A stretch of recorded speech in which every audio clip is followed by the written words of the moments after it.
This is 2OF Entertainment.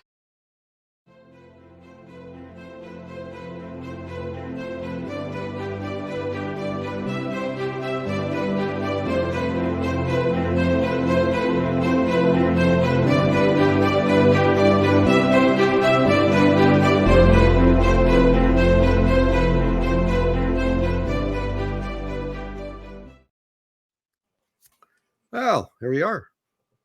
How are you doing this morning, David? Are you there, David? Yeah, I'm sorry. I've lost all sound, Paul. So I have to remove myself. Hold on.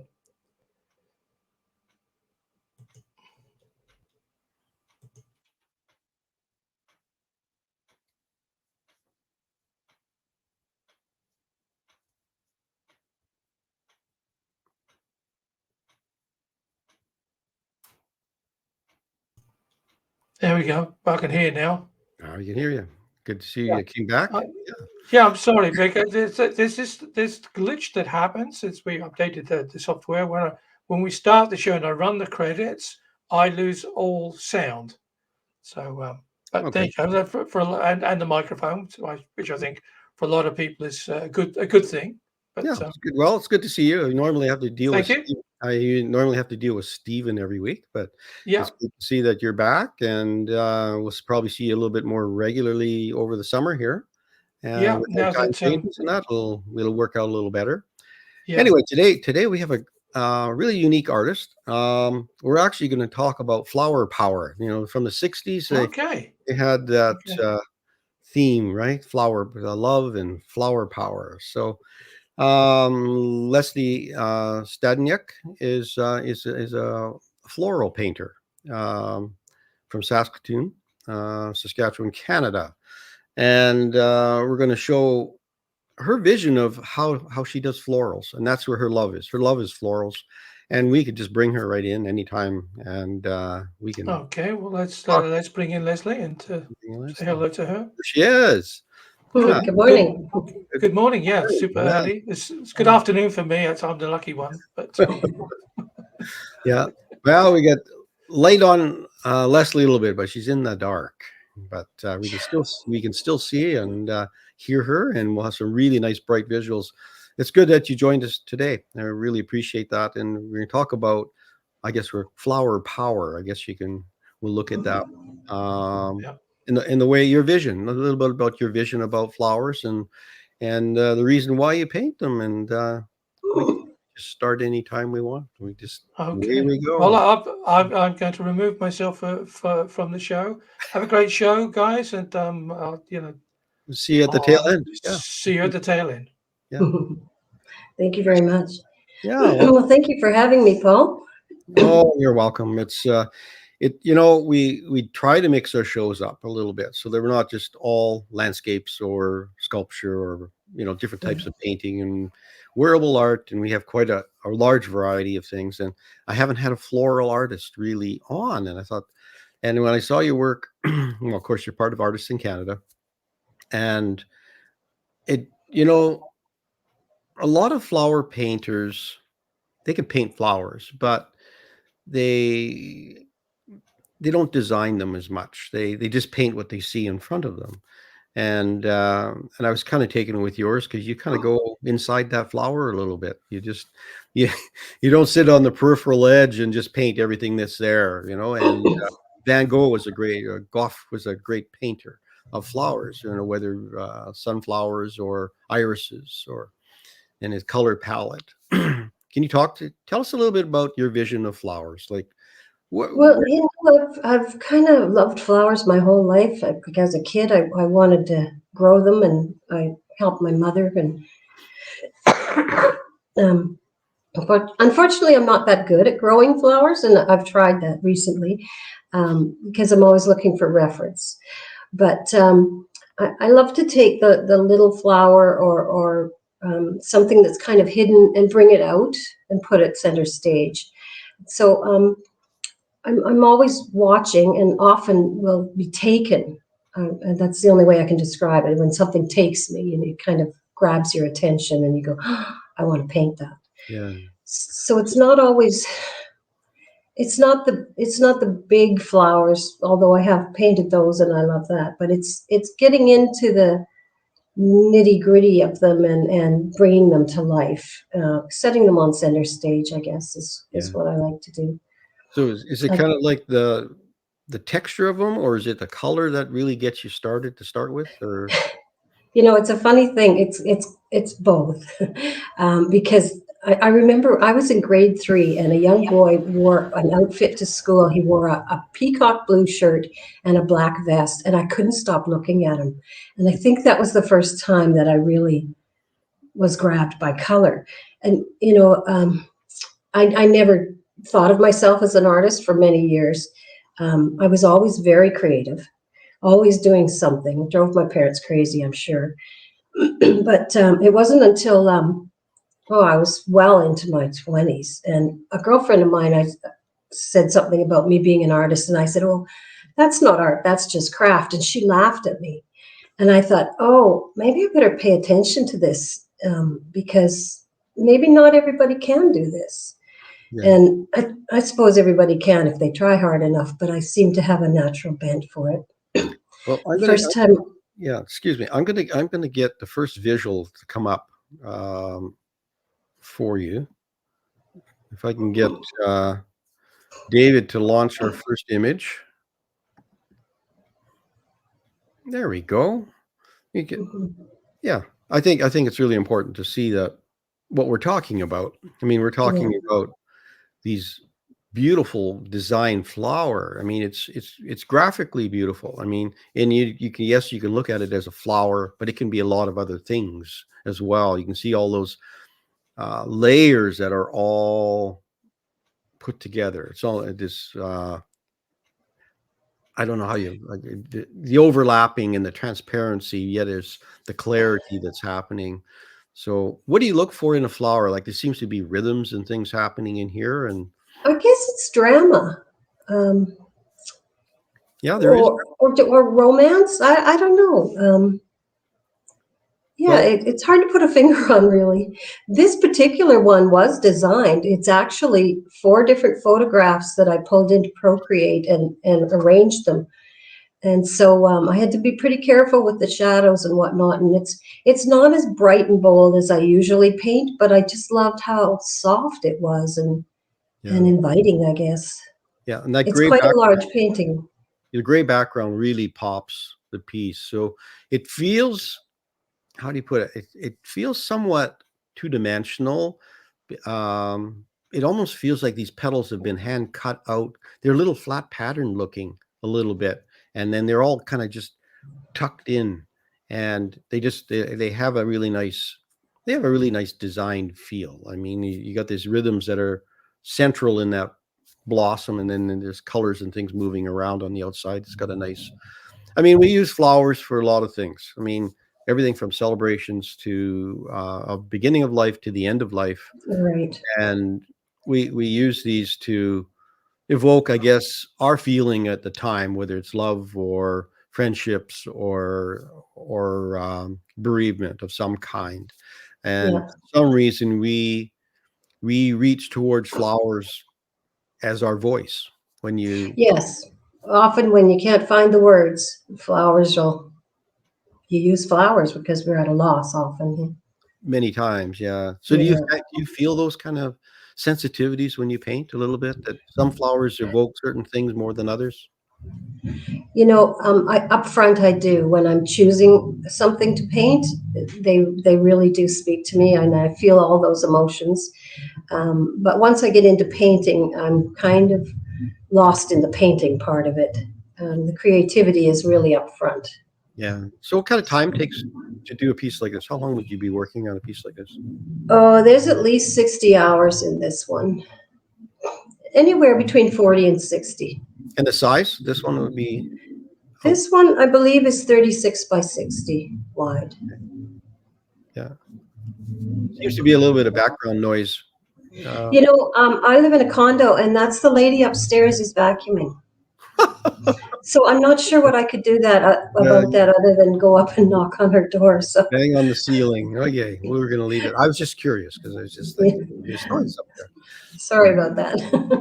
We should have told her. I guess we should have let her I know. guess. Go and I have just never coffee thought of for that. half an hour. And that's why it's so dark. I mean, we have limited windows here, and normally I'm in my dining room. Normally, you'd have a big window, and so yeah, it's a bit of a challenge for painting sometimes. So do you have a studio that you paint in? Where do you paint at? And we have a farm out near Guernsey, and we have a 3-season sunroom there, and so that is my studio for the 3 seasons. And then in the winter, I just have to make do in town here. And Right. so I paint in the dining room. My husband's very patient. Do you paint in a group as well? Or? I do. I paint with the Artist's Workshop. I'm sure you've heard of them. I've been painting with them probably 4 years now, and that's been incredible. Yeah. So you guys have a couple of shows a year, usually a spring and fall thing. They used to do it spring and fall. Now it's mostly just spring. Okay. But you just came off of a show, correct? You were just in an exhibition. I was in the Humboldt Gallery. Yeah. No, that was really wonderful. They were great. Yeah. Oh, we're just going to move along here. So the show was called Forever, and so that I did a number of pieces, and I think they're all the ones you're going to show here. And so there's Forever Treasured, Forever Yours. This one is called Forever Remembered. Mm-hmm. And so is this a lily of some sort? Yeah, this is a white lily. This is actually from a photograph that I took when I was at Costco. You know how they have their flower display there? And every now and then they'll have a bouquet sitting on the thing. And I just said, oh, those are such beautiful lilies. So I took a bunch of photos quick while I was there. And one of them became this. Yeah. I mean, it's changed lots, but yeah. Well, you have to take those opportunities when they're there. And it's so with your phone, I guess it's quite convenient to take. It is. Do you ever stop and take photos of in the ditch, like the flowers that grow in the ditch or something? Or wildflowers? Especially we have lots of wild roses on our property, so I have so many photos of those. I've got thousands of photos, right? So when you're lost for something to paint, you could kind of just flip through with them and go, oh, I remember that. Yeah. It's preferable to paint something that's fresh, though, like something you've just seen, because you get the feeling of the flower. Like flowers have faces and personalities and different textures. Yeah. So it's good if you can paint something that you've just seen recently. These ones, the stems and the pieces that come out in the middle give a nice little wispy rhythm in this piece. It's kind of a nice setting. Is this a larger painting as well? This one? Yeah, this is large. This would be 40 by 48, I believe. Yeah, that's a nice big size. Yeah, it's. I prefer to paint big. I do paint small because with the Artist's Workshop, we have 2 panels that we have to fill for the show, and so I paint smaller pieces for that. But I find I can get more expression in the larger pieces. Just, I don't know, it's something about the swish. I say that when you paint a flower, it's all about the swish. Yeah, I think you need, you get some bit of arm movement when you're painting something. I think that loosens you up a little bit as well. You're not so tightened up. I think that's what it is with a lot of other floral painters. The paintings, even though they're fairly realistic, they're tight. They don't have the, the feeling that the leaf is soft and the blossom is soft. That's a personal thing that I look at when I'm doing other types of things with floral pieces myself, but I'm just kind of working with different substrates. But so I'm also looking for rhythms and things that build in your flowers, so that's not just a blossom in the middle, and you can, like you said, work with 3 different flowers if you want to build your piece of work. You don't need just one and have to live with what. If that blossom goes over here and you want it to go somewhere else, you can turn it around. You can do whatever. Yeah. You have to be pretty strategic about where they point, because you can destroy the what's it called? You can destroy the take the viewer right outside of the painting with one petal, and so you've got to be careful. I mean, sometimes you want things to go off the edges, but it can be very distracting. Yeah, and I think you've done some where you've cropped them pretty tight. Like Yeah. you actually go very macro on a lot of them, going like almost inside the blossom. We'll look at some of those as we move along here a little bit, but this is a very about sorry, you talked about painting flowers looking flat, and mine always do when I'm not finished, and so then there's an ugly stage. For most paintings have an ugly stage, right? And so you have to be careful not to quit at that stage, because you're only as good as your last painting, right? So well, oils make you slow down. yeah. I think you paint in oils. And So then I just have to say to myself, keep painting. Like, you're not finished. Keep going, and then you get through that. And it's about, with the flowers, it's all about the depth. You've got to get your background, not necessarily your background, but your flowers. Like, parts of them come forward and parts of them go back, and so you need to work with your warms and your cools and your lights and your darks to get that three-dimensionality into them. Yeah. No, it's very true. So it's kind of if you look at it, it's a very monochromatic palette. This one, except This for one is, yeah. this pistils and stems in the middle, stamens in the middle of the flower, which gives a nice little counter rhythm to the blossom. They kind of it's like these little people jumping out. Yeah. They give a joy. They give a bit of a joy to the flower. Otherwise, they're just a blossom, right? Yeah. So these little, and even like with the stamens, you've got to be careful where you place them, because they can they can be very distracting. Yeah. Well, and they, like you said, they're dramatically against the background of the blossom, so they're very directional pieces. But no, it's good to see some things like that. I put this one in because I thought, well, just a real color change to start with, and it has I don't know, I just a different kind of feeling on this one. This one, I don't know what it is, but it's different than your other pieces. It is. This one was a hydrangea that I bought at Safeway and brought home and took a million pictures of and painted it. It was fun to do because there's so many different blues in it, and then the yellows were a fun pop, and it was just very enjoyable. Yeah, it's a complicated multiplicity of blossoms. I mean, it really is you go through the palette of blues and purples and things in that one so that they pop off and you can understand what you're looking at. Yeah. Even in the yellows is understanding that if anybody's ever had to paint flowers, you start understanding the complexity to paint this kind of a flower. Yeah. It's not the one you want to start out on as day one doing your flowers. Yeah, sometimes sometimes you get halfway in and you go, what have I done here? But I find that if I just treat it like a bit of a jigsaw puzzle and just work through it, and that's why I don't feel that emotion went halfway through a piece like I would when I was designing it, because it becomes very technical. Yeah, and I can see that. And the light, soft ferns or leaves below, I mean, there's a lot going on in the flowers here, but it's just a very different flower with the multiple blossoms. Yeah. And then you go to this one, which is a lot more simpler. Like, this one is a really graphically simple. Like, it's which makes it harder to paint. This is a plumeria. We used to go to Hawaii, and the Plumerias would be just finishing blooming when we would get there, and my husband was very helpful because he would grab the branch and pull it down for me so I could get a good photo. But they're so flat; they don't have much shape to them, and so it's hard to get them to look like they're curving. Right. So they cup? They kind of cup a little bit of the blossom. A little bit. Sometimes. Well, I mean, they start, like this, right? And then they open up.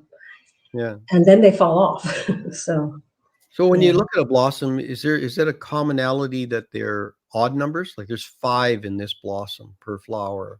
Is 5 this common this number? one is 5. 5 is a very common number, but there's all kinds. Yeah. No, I'm asking, just questions about things for, um, just for interest. Like I said, I don't paint a lot of flowers. I have Yeah, myself over the, I think, and I'll say generally, I think mostly women paint flowers.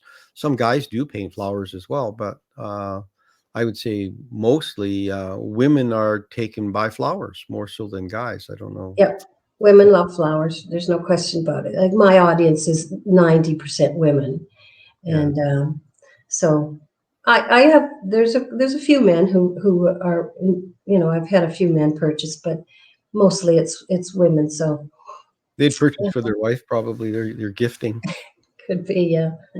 It's sort of like instead of buying $50 worth of flowers, you go and invest a little bit in a painting, and it lasts a little bit longer than a Yes. bouquet of flowers, right? Yeah, So I always say you can bring your summer indoors and have it all year round. that, we talked about that in previous shows. Is how do you talk to a customer about this? Yeah. Why would I, like, you're going into a show probably coming this spring, and you have mostly floral paintings, and you have a mix of men and women coming to your shows. How do you get, the strength is you have one product that you do blossoms and flowers and things. It stands out from somebody else who paints everything, a little bit of everything. So you have a market that, if they're in the floral market there and they walk in that door, you'll probably get their attention. Yeah. So it's kind of, what do you Well, say? What do you say to people when they stop by and they look at your flower paintings? Well, I don't often have to say much, because if they're flower people, they're saying to each other, and then they'll come and say, "Are you the artist?" And then I'll talk to them. But lots of times people, they're just like, "Oh, my mom used to grow those. And, oh, I love that color," or something like that. If they're taken, they're taken. And Yeah. so I think you need those that's it. You need those connecting conversations. And when they can say, "Yeah, mom used to get those flowers," or "We used to grow those flowers in when I was a child," or whatever, you're evoking memories, and yeah, that probably is the first step to an art sale. Is yeah, probably when you can find a commonality with that person, because if they don't know who you are, but they like what you've done, and pretty soon they know who you are and they like what you've done, they'll be back again. So yeah, we're always looking at ways that we do what we want to do, and don't be swayed by that, by sales, but paint what you want. But it's sure nice when people appreciate what you've done and want more of it, right? yeah, And that's for sort of sure. just trying to figure out, other people are looking at this and they're saying, well, I paint flowers, but nobody says anything, right? So we'll say, Yeah. well, how do you present your work? Where do you show, and who is your audience, and how those things kind of come about, right? Do you join a group? I encourage people to paint in a group if you need to have a group show or something, and it helps find an audience for your work. And you have a website as well. So there's ways that people contact you. But I like this. There's a simplicity in these flowers, and it's just kind of, and the blossom coming out, the stem coming off to one side. So there's just a different way of looking at this piece. They feel really solid. These ones, like these ones. They are quite solid. When you touch a plumeria, you almost wonder if it isn't fake, because it feels thick and foamy almost, right? It's a Right. marshmallowy or something. Yeah. Well, if you've ever painted a ginkgo leaf, they're very spongy as well, and they're heavy. They're little, not triangular, but they're little. One of the oldest trees around is a ginkgo, but they're not a blossom, but they're an actual leaves, and Mm. they've got that spongy three-dimensional feel to them. They're kind of thick, and they're kind of a neat. And I looked at this one. I've seen these before. I've seen these at funerals and weddings, and all, this array of coral colored flowers. Yeah, Beautiful. they tend to put bouquets in single colors, or maybe with a 2 or 3 colors, but sometimes there's just one color in it. This is peonies and ranunculus, Yeah. So they were a bit tricky to paint because there's so many folds in the small petals.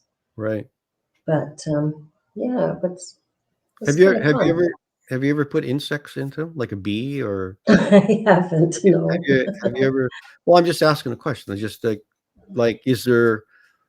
These ones are very clinical. Like you sat down and you're working from photos. But I'm Yeah. just saying, have you ever thought of actually putting a butterfly or a bee or something with those blossoms? You know, I actually haven't. I know lots of people who do, but it's just never occurred to me. Now, I found bugs in my photos and been surprised, when you really zoom in, it's like, oh, we're not alone. Yeah, well, with your peonies, the ants and their peonies. I think is that what it is? Yes. Yeah, Yeah, ants, yeah. I think they're the pollinator, the ant. The ant is Well, the pollinator. there's some question about whether some people say that the ants make them open, but they're questioning that. But they're very sweet and syrupy, so I think the Yeah, ants they're like going that for after. sure. Yeah, they're going after the sugars. But Yeah. yeah, no, these ones have a really nice. When you work again, I guess they'll call it monochromatically, and to get enough variance between create the depths, and understanding that, some are just a little redder than others, some are pinker, some are more coral looking. And how do you feel? So what kind of color palette do you typically work with? Like, Well, I was very surprised at the end of last year to look back and see that most of the paintings I had done were pink. And I thought, okay, I need to be a little more intentional about what colors I choose. But it just worked out that way. I hadn't planned it. So, have you ever yeah. painted flowers that if you took this flower and painted it more in the purples and blues rather than these colors? Have you done that? You know what? I did a large peony for a gal. It's big, like, I don't know, 48 by 60. And it's just 2 peonies, and they're done in greens and teals. Yeah. And yeah, it was so much fun. But what I had to do that was arrange my photos and arrange the flowers the way I wanted them. And then I had to make the photo black and white. Yeah.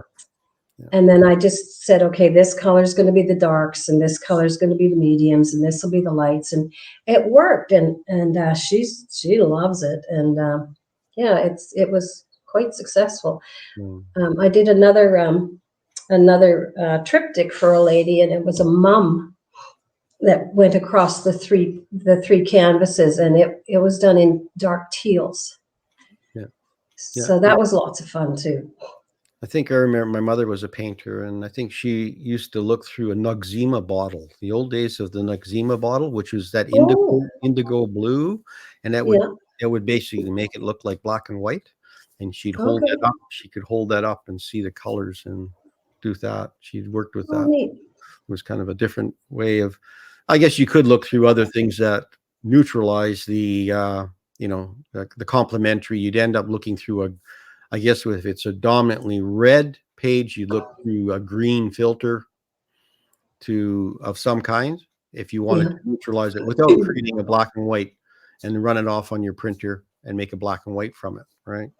Yeah. But I love this piece. This feels like it just.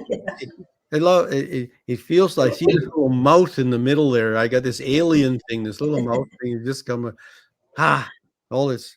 Yeah, but this is a dahlia that I grew on my deck last summer. Yeah. And so just when it was just opening, and so it was probably maybe this big. Yeah. And so, but it was just so dramatic the way the back petals were wide open and the front was just kind of trying to open. And I thought, I really need to paint right that. at you. It is a beautiful piece, and it truly is. It's got lots of energy, and you want real energy, not false energy. You really want the feeling of that flower coming out and saying hi.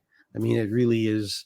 It's really coming forward at you, and there's little white tips of the blossom in the middle there. There's little tiny little teeth. You know, Yeah. they make all the difference in the world. Those little pieces that come in at the end of the painting session. You got to go back in and put little Yes. pieces in and make sure they're, like I said, with oil paint, it takes a while for things to dry, and you got a waiting period and for glazing and the next layer and doing those. And that's how you build this up, right? In your glazing, do you glaze a lot? Yeah. Sometimes. Yeah. Yeah. I do lots of glazing. I use a medium that dries fairly quickly. Is that liquid? Well, I've kind of gone off liquid, but I use a home brew. It's have you heard of Dan Gerhardt's from the States? Hmm.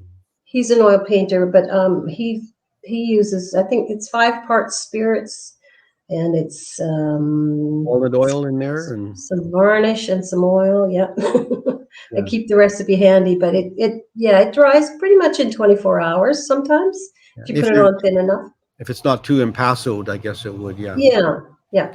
So I this found painting, pardon? I love oils. It's just the waiting period for anything that's thick. You've got to wait, Yeah. and I think that's where the acrylic painter. It's tough to switch if you're so used to it drying within half an hour and getting back in. It's really hard to switch to oil painting if you've had. I got to finish this painting today, and you've done it in acrylic. You could do it, but not in oil. Oil requires you to leave it for. You can't even varnish. You have to let them. Yeah. Do you varnish your paints at the end at some period? I do, and I've had some real struggles with it because I've tried different ones, and I haven't always been happy. But yeah, sometimes it just isn't. It's too shiny, or it looks like it's running, or different things. So yeah, I'm kind of come to a place now where I found something that I'm happy with, but I'm mixing 2 different varnishes to get there. Yeah. So, but this piece started out with a sky blue background, and it looked horrible. And so I'm pretty happy that I changed the background in it. Yeah.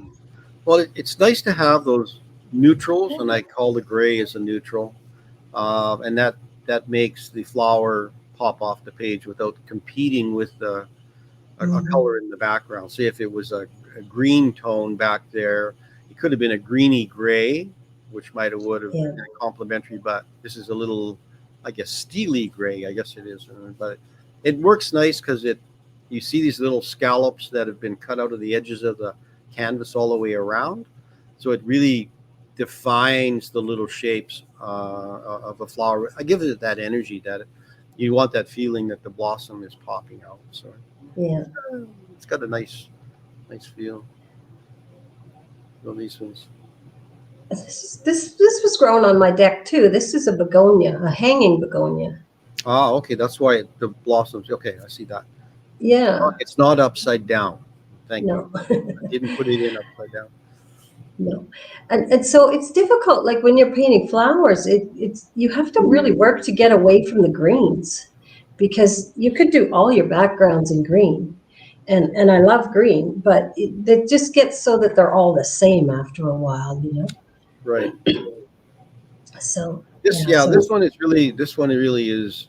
There's 2 blossoms, 2 main blossoms here, but it's telling more of a full story rather than the previous one that was the single blossom that gave you the energy. So these ones, when you have 2 blossoms like this, there's like this conversation going on between 2 blossoms, and you kind of, what one is dominant and one is subordinate to the conversation. So one is got a little bit more yellow in it, and one's got a little bit more pinks and grays in it. So they've been defined, but it's like, what is the conversation? Why, what are they talking about? Right?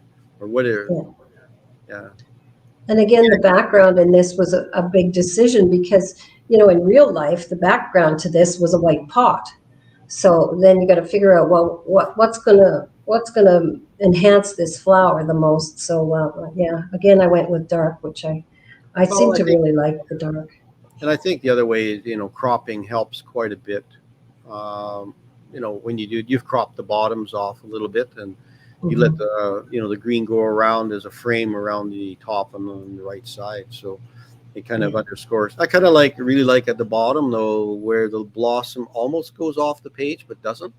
So it stays within, and it's kind of a nice, but it's been anchored to the left-hand side and the bottom with that main blossom on the left. So it's kind of a design thing. And I think with flowers, you got to really design them. You really have to spend the time and figure that flower out. You can't just plunk it down in the middle of the page and go. And I think so many, and I would say inexperienced floral painters, they do that. Yes, they can draw a flower, but they didn't spend the time to sit and look at it for a while. And do you do little sketches or little thumbnails of stuff before you start, or do you have cropping devices? I do a lot of photo cropping, and I'll crop it and save it and look at it again next week and come back again and change it. And then, it's nothing more disheartening than starting a painting and realizing that you've got the flower in the wrong place. Because when you paint on canvas, you can't crop it and you're done. Unless you want to peel it off and reframe it. But I have to do it up front.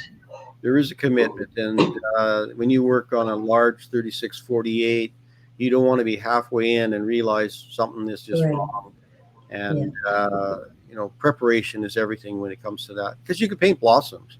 It just comes down to, do you want to go and work on that painting every day? That's the energy you have to keep with it. You don't want to struggle. If you have to struggle with it, you've done something wrong. That's exactly right. Yeah. Sense that. But this little guy is the same. He's just got this little buzz of white all around the blossom. It's just really a different blossom. I mean, when you look at the millions of types of flowers, you can't believe the craziness of some flowers. They're just the design of them, nature is amazing, and to think there's a blossom that even looks like this, got these little hearts in the middle of them, it's quite amazing.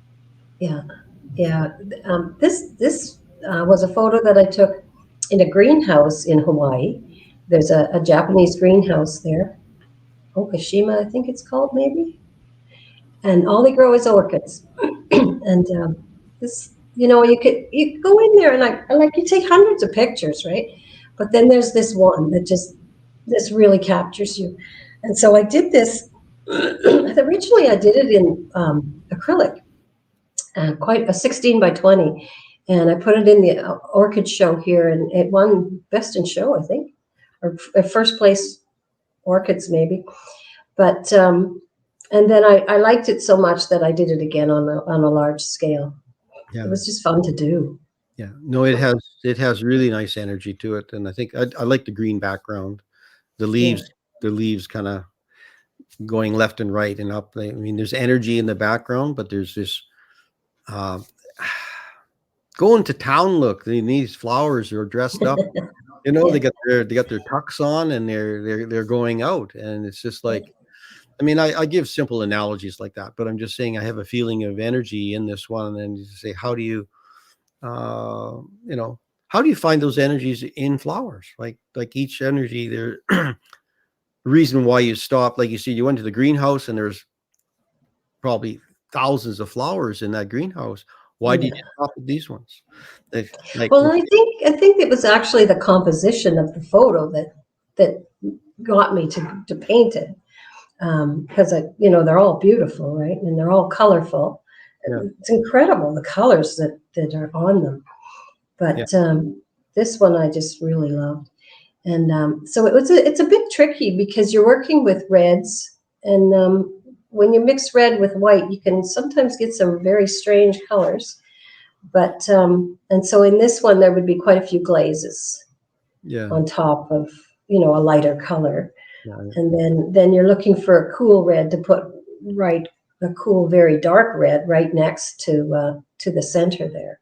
Yeah, they almost have crimsons a little bit in that. Yeah, and then you got to be very careful with your whites in the center, that they're not looking strange. So because they're not all white, they're kind of got all the reflection of the colors around them too. So and outlining things in white is really dangerous. Like Yeah. that's, I mean, that's why I look at this and I said it has a nice in and out delicacy about it. Because I know if you just normally you got the wrong brush and you put it in too thick and it's not, they become just these little white outlines and they don't belong with the flower. They're more like Yeah. they've been dipped in paint or something rather than part of the flower. So Yeah. it is it is a dangerous flower to paint if you are trying to depict exactly what that orchid looks like. If I've never seen that orchid and you have to make me believe that that flower exists, I don't want to ever question, oh, that's not true. That's not a real Yeah. flower. But if you can convince me that this is the way it is, this is the way it was, and this is the way I see it, I mean, Yeah. at that first stage, and even if you deviate a little bit, if you can make me believe it, I mean, an orchid is pretty amazing flower to start with. I mean, I've never seen some orchids are just crazy, like the design of them. They got, to imagine a flower could even look like that. It's not a Yeah. very simple flower. It's not a simple flower, but No. just And I'm amazed that there's there's 20,000 different kinds of orchids. So it's exactly. incredible. Yeah. Yeah. Oh, but this one came from my garden as well. This is a gladiola. Yeah. Yeah. You always want to paint all of them, right? Because they're so beautiful, right? Right. But this little guy just caught my eye, and so yeah. Yeah. He No, was it's tucked in behind, right? And I thought, oh, you come out here. Let's have a good look at you. So, yeah. yeah.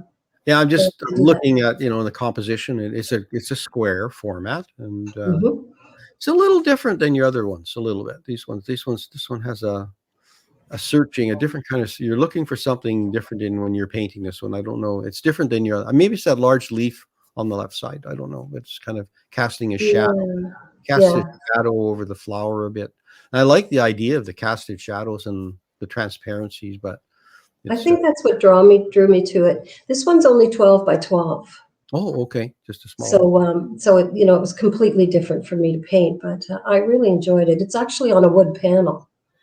And so I painted oil right on the wood. I didn't seal the wood off, and so the wood kind of drinks in the oil. So it was a different handling of the medium, and Yeah. I quite enjoyed it. I like the way it turned out. Yeah, no, it's yeah, we'll just move on here. There's a diptych on this one. A Yeah. diptych, yeah. This one I called unfolding because they just looked like they were opening as they went up. Were these 36-inch high panels? Are these Yes. well 12 Yeah. inches by 12 inches by 36 times Yeah. 2 panels? Okay. Yeah. Yeah. No, I like the look of that. It has a really nice. I like the look of this in your flowers.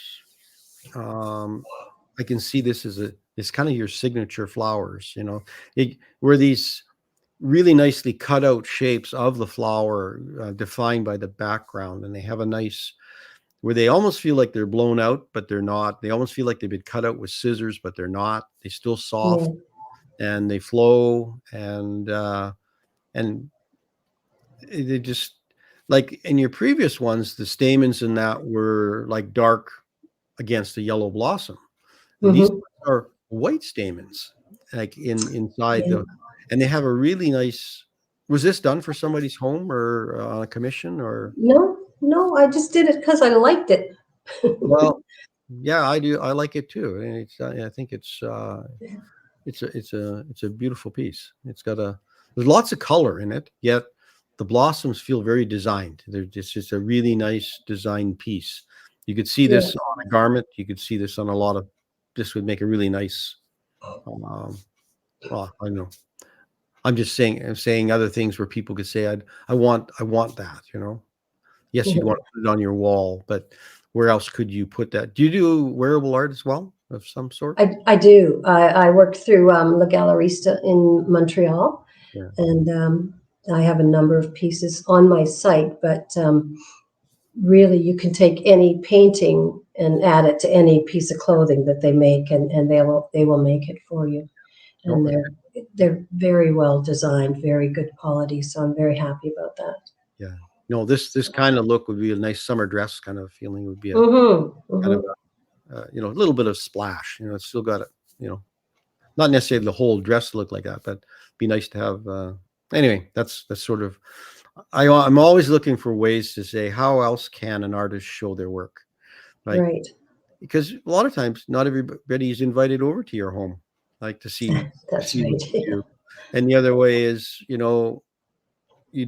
have only a couple of shows a year for people to see your work. But Right. if somebody said, "Oh, I saw a dress or a skirt or a scarf or something," your visual of what you do gets out to more people in different ways, right? Yeah.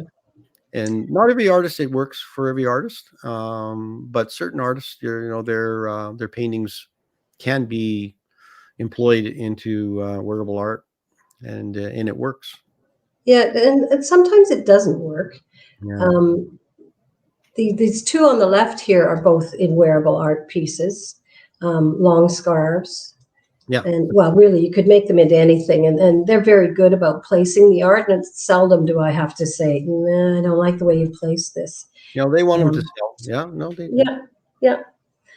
So there's that flower again from Hawaii on the right, and with Plumeria, yeah. This one I called Line Dance. well, they have it's like these floating little stars of five petal stars floating down, because they kind of cascade from the top of the page down to the bottom. Yeah, it's got a nice feeling to it. It's a funny thing when you're in Hawaii, I can't help paint Hawaiian flowers, and I think, well, was this going to translate at home? Like when in the middle of winter, when you get home, you go, it's all very Hawaiian, but it seems to be okay. Yeah, no, it's good. Well, we're getting near the end.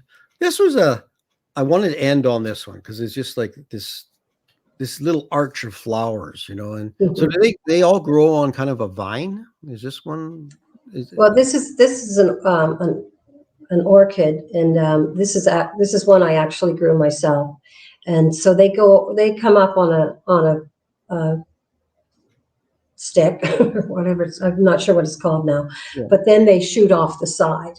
And if it's a really healthy orchid, there'll be a number of them shooting off the side. So these ones just have this wings of butterflies look to them. They have these beautiful wing shapes, and I just looked at it and I thought, again, an orchid just blow your mind as to what they look like. And a lot of them, they represent insects and birds and animals, and you think, how does that?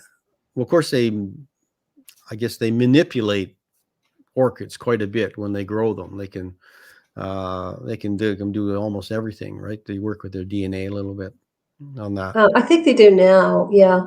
And orchids used to be so rare because they take 10 years to flower, but I think they've figured out that now by cloning them. Yeah. Well, there's some very avid. Are you an avid orchid grower, like you? Well, I try to be. I don't have great light, so as you can see. Yeah, in the winter time. But they grow in shade. So, but the challenge in Saskatchewan is the humidity. So you got to keep them moist, like they're tropical. So, yeah. Well, that's been great. I mean, we've had a great conversation. I enjoyed that. Well, thank you very much. It's been great. Talking about flowers, I think. Yeah. Well, it's not something I get to do every day, and I'm trying to work on some flower pieces, and they're not going to look anything like yours, but they have a different perspective of what we're looking at. But I've enjoyed our conversation. I think David's there somewhere, maybe, and there he is. Yeah. I haven't fallen asleep yet. Yeah, well, David's in the middle of not quite tulip season pretty soon, where they've already, as I said, daffodils are out and some of the tulips out, so the sundrops are out and the snowdrops are out already. I'll have to come see you. Yeah. Well, people come and they go to the Buitenhof, of course, which is just, and also all around outside the Amsterdam area. The fields just full and the buses just stop, and loads of people pile out and take photographs of it and walk through the tulips. And Yeah, so it's beautiful. But it only Yeah. lasts a very short period of time. Yeah, that's the thing with a tulip. The life Yeah. of a tulip is short. But I have to ask the burning question. I know Stephen always does at the end of the show. It's if I wanted to have one of your masterpieces on my wall, Leslie, what sort of price would I have to pay for it? Price Well, range. okay, so the little ones, the 12 by 12s, you know, they're 300, but the big ones are like 1,300 or. Okay. And this you again, know. this is Canadian dollars. They're Please. Canadian. Yeah. Yeah. Okay. Yeah, they're not So euro. No. So that's for like a 40 by 60 would be 1,300 or somewhere in there. Very reasonable.